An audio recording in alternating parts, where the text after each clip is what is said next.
এটা কি ভাবা যায়? আপনি একটি $100 মিলিয়ন স্টেলথ ফাইটার চালাচ্ছেন যা রাডারে সম্পূর্ণ ইনভিজিবল, অথচ হঠাৎ একটি সামান্য অ্যানালগ রেডিও সিগন্যাল আপনার পুরো অস্তিত্বকে চ্যালেঞ্জ করে বসল। প্রযুক্তির এই সুপ্রিম পাওয়ার কি আসলে আপনাকে সেফ রাখছে, নাকি এটি একটি বিশাল ইলুশন? 1950 সালের কোরিয়ান ওয়ার থেকে শুরু করে 2026 সালের অপারেশন অ্যাপোলো থিওরি পর্যন্ত ইতিহাসের পাতায় লুকিয়ে থাকা সেই সব শপিং ব্যর্থতা আর ধ্বংসলীলার গল্প আজ আমরা উন্মোচন করব, যেখানে সুপার পাওয়ারদের ইগো ধুলোয় মিশে গিয়েছিল। আপনি কি প্রস্তুত আধুনিক যুদ্ধের এই মরণফাঁদ আর সাইকোলজির জটিল গেমটি বুঝতে? বিংশ শতাব্দীর শেষার্ধ থেকে বর্তমান সময় পর্যন্ত গ্লোবাল পলিটিক্স এর মঞ্চে যুক্তরাষ্ট্র এবং ইরানের রিলেশনশিপ একটি অত্যন্ত কমপ্লিকেটেড ইকুয়েশন হিসেবে কাজ করছে। এই দীর্ঘ কনফ্লিক্টের হিস্টোরিক্যাল ফাউন্ডেশন তৈরি হয়েছিল 1980 সালের অপারেশন ঈগল ক্লর এর ফেলিয়ারের মাধ্যমে। তেহরানে হস্টেজ হওয়া আমেরিকান সিটিজেনদের রেস্কিউ করতে আসা স্পেশাল ফোর্সেস যখন ডেজার্ট স্টর্ম এবং মেকানিক্যাল ব্রেকডাউন এর কাছে সারেন্ডার করে বিধ্বস্ত হয়ে ফিরে গেল, তখন পুরো বিশ্ব একটি শকওয়েভ অনুভব করেছিল।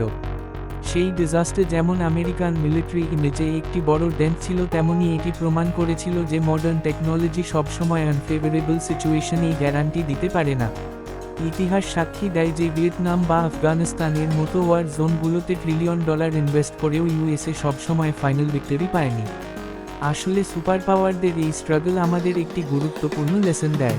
সেটি হলো পাওয়ারফুল মিলিটারি অনেক সময় লোকাল রেজিস্ট্যান্স এবং ওয়েল অর্গানাইজড গেরিলা কৌশল বা এসিমেট্রিক ওয়ারফেয়ার এর কাছে ডিসিভড হতে পারে। দ্বিতীয় বিশ্বযুদ্ধ পরবর্তী সময়ে বিভিন্ন হাই প্রোফাইল অপারেশনে আমেরিকা প্রায় 10,000-এর বেশি ফিক্সড উইং এয়ারক্রাফট এবং হেলিকপ্টার হারিয়েছে। 1950-এর দশকে কোরিয়ান ওয়ারের আকাশে সোভিয়েত MiG-15 এর থ্রেট থেকে শুরু করে ভিয়েতনামের সেই ম্যাসিভ ডিস্ট্রাকশন, যেখানে 3,700-এর বেশি এয়ারক্রাফট এবং 5,000 হেলিকপ্টার ধ্বংস হয়েছিল, তা আমেরিকান স্ট্র্যাটেজিকে বারবার রি-এভ্যালুয়েট করতে বাধ্য করেছে। 1993 সালের অপারেশন ব্ল্যাক হক ডাউন এ মগাদিশু র গলিতে একটি সাধারণ আরপিজি দিয়ে $multi-million এর হেলিকপ্টার ডাউন করা হয়, তখন প্রযুক্তির সেই প্রাইড মুহূর্তেই ভ্যানিশ হয়ে যায়। এমনকি 1999 সালে সার্বিয়ার পুরনো রেডার সিস্টেমে ইনভিজিবল F-117 নাইটহক ডিটেক্ট হওয়া ছিল টেকনোলজিক্যাল ওভারকনফিডেন্স এর একটি ক্লাসিক এক্সাম্পল। এই প্যাটার্ন ইন্টারাপশন আমাদের বর্তমান সময়ের জিওপলিটিক্যাল রিয়ালিটি এর দিকে নিয়ে যায়। সময় পরিবর্তনের সাথে সাথে এই কনফ্লিক্ট এখন পৌঁছেছে প্রযুক্তির আল্টিমেট লেভেলে। এর এক অনন্য উদাহরণ হল F-16 ফাইটিং ফলকন, যা আকাশ যুদ্ধের ইতিহাসে এক অবিচ্ছেদ্য নাম। 4,600-টিরও বেশি এয়ারক্রাফট তৈরির মাইলফলক স্পর্শ করা এই বিমানটি আজও বিশ্বের সর্বাধিক ব্যবহৃত এবং সফল ফাইটার জেট হিসেবে পরিচিত।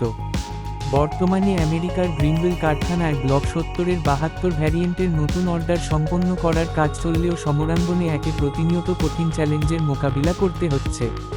2025 এবং 2026 সালের বিভিন্ন যুদ্ধকালীন রিপোর্ট বিশ্লেষণ করলে দেখা যায় যে এই আধুনিক প্রযুক্তিও অপরাজেয় নয়।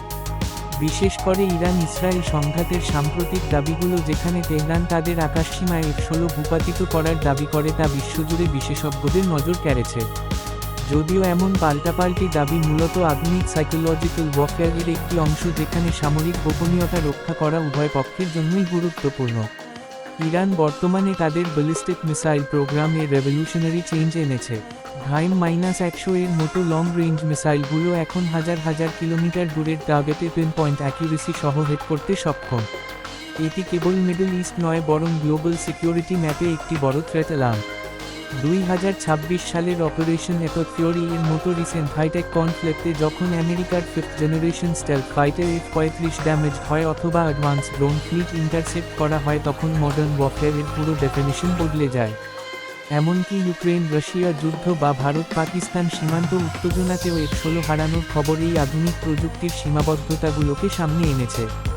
অনেক ক্ষেত্রে কারিগরি ত্রুটি বা প্রতিপক্ষের উন্নত এয়ার ডিফেন্সের চেয়েও ফ্রেন্ডলি ফায়ার বা নিজেদের বাহিনীর ভুল সমন্বয়কে এসব দুর্ঘটনার কারণ হিসেবে চিহ্নিত করা হয়েছে।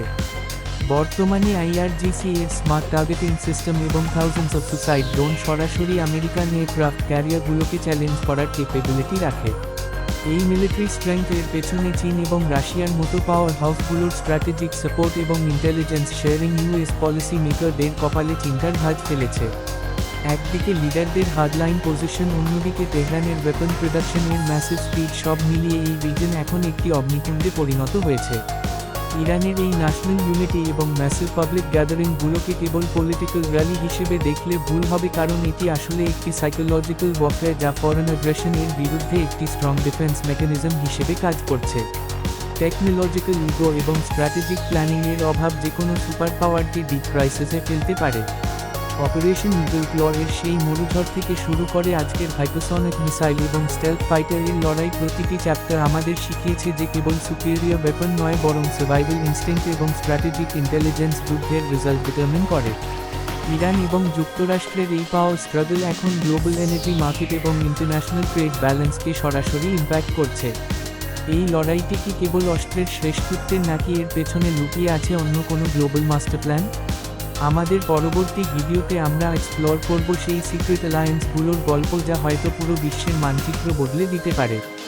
যদি আজকের এই ডিপ ডাইভ অ্যানালাইসিস আপনার কাছে এনগেজিং মনে হয় তবে ভিডিওটিতে একটি লাইক দিন এবং এই ধরনের ইনফরমেটিভ কন্টেন্ট মিস করতে না চাইলে এখনই সাবস্ক্রাইব বাটন ক্লিক করে বেল আইকনটি প্রেস করে রাখুন। আপনার বন্ধুদের সাথে এই ভিডিওটি শেয়ার করে ভাইব অফ ঢাকা কমিউনিটিকে আরও স্ট্রং করতে হেল্প করুন। পরবর্তী ভিডিওতে দেখা হবে নতুন কোনো ইনসাইট নিয়ে। ধন্যবাদ।